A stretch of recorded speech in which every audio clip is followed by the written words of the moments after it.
अस्सलाम वालेकुम, मेरा नाम डॉक्टर मोमना है और आज की इस वीडियो में हम बात करेंगे कि जो अंडादानी में पानी की थैलियाँ बन जाती हैं, इसकी क्या वजह होती है, ये किस वजह से बनती हैं और इसका इलाज क्या है। आमतौर पर अंडेदानी में जो पानी की थैलियाँ होती हैं, इन्हें सिंपल सिस्ट कहा जाता है। यानी उन थैलियों के अंदर क्लियर कलर का फ्लूइड जमा हो जाता है। अब इनकी वजूहात क्या हैं और ये क्यों बनती हैं। बाज़ औक़ात ये हार्मोनल इम्बैलेंस की वजह से होती हैं, या फिर कभी ये होता है कि प्रेगनेंसी के दौरान पानी की थैलियाँ बन जाती हैं। प्रेगनेंसी में जो थैली बनती है पानी की, उसे बोलते हैं फॉलिकुलर सिस्ट, और वो पहले साइज़ में छोटी होती है और फिर वो साइज़ में बढ़ती चली जाती है। और उसके अलावा ये उन लोगों में जो फर्टिलिटी यानी अंडा बनने के लिए मेडिसिन, फर्टिलिटी की जो मेडिसिन यूज़ कर रहे होते हैं हाई डोज में, उनके अंदर बहुत ज़्यादा चांसेस होते हैं पानी की थैलियाँ बनने के। जब आप बहुत ज़्यादा हाई डोज में मेडिसिन लेते हैं तो क्या होता है, बहुत ज़्यादा अंडे बनना शुरू हो जाते हैं।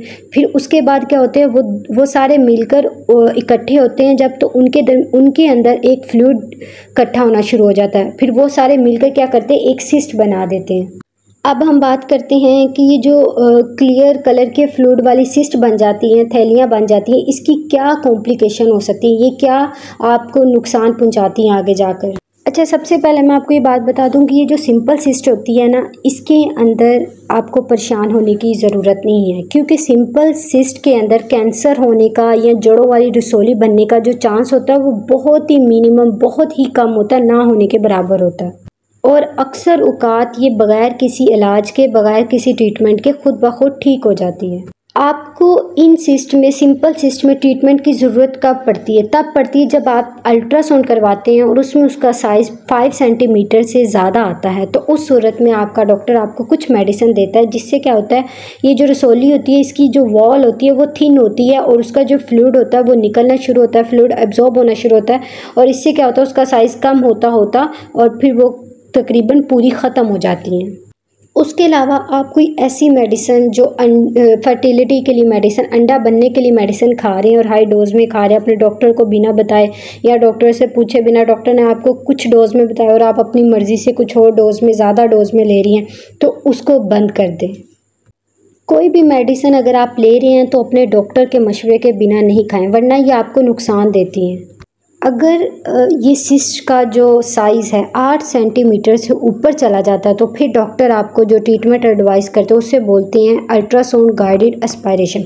उसमें क्या होता है, जो अल्ट्रासाउंड वाले डॉक्टर होते हैं एक सुई की मदद से अंदर जाकर सिस्ट के अंदर, सिस्ट की वॉल से उसके अंदर जाते हैं और जो उसके अंदर फ्लूइड होता है उसकी सक्शन करते हैं, उसको फ्लूइड को बाहर निकाल देते हैं।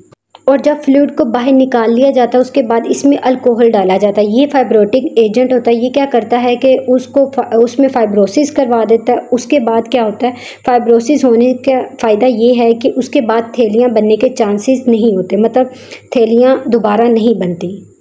और अगर आपकी रसोली का साइज़ 10 सेंटीमीटर से ज़्यादा हो जाता तो फिर डॉक्टर कैमरे के ज़रिए क्या अंदर जाके आपकी जो सिस्ट होती है, जिसे लेप्रोस्कोपिक ट्रीटमेंट कहते हैं, सिस्ट को ड्रेन करते हैं, यानी कि सिस्ट के अंदर से जो पानी होता है उसको बाहर निकालते हैं, उसके साथ उसकी वॉल को भी रिमूव करते हैं। क्योंकि देखिए, अगर इतनी बड़ी सिस्ट की वॉल को अंदर रहने दिया जाएगा तो फिर बहुत ज़्यादा चांसेस होते हैं कि ये सिस्ट दोबारा बन जाए, तो इसलिए उसकी वॉल को भी बाहर निकाल दिया जाता है ताकि सिस्ट दोबारा बनने के चांसेस ना रहे।